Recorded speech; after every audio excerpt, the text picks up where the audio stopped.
Welcome to Tenor Tech, where I solve the problems you didn't even know you had. You start by securing the scooter on its center stand and engaging the steering lock. This keeps the wheel aligned while you work. Remove the front cowl and headlight carefully. There are hidden clips and 2 bolts that free the fork cover. Once exposed, you'll detach the brake cable and speedometer wire to gain clear access. Do this now so you can lift the front wheel without snagging wiring.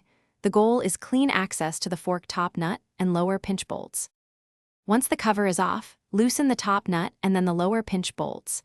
Support the fork so it doesn't drop unexpectedly. Slide the fork out straight, then split the assembly to inspect seals, springs, and bushings for wear or scoring. If seals are torn or oil is dirty, replace them and clean the tube. You'll refill with the manufacturer's specified fork oil to restore damping. Reassemble in reverse order, making sure component seats. Reinstallation begins by seating the fork straight, threading the top nut finger tight, and then torquing the pinch bolts to spec. This aligns the assembly and prevents steering bind. Once tightened, reconnect the brake line and speedometer wire, then bleed the brake if you open the system. After reattaching the cowl and headlight, perform a slow test ride to confirm damping and handling.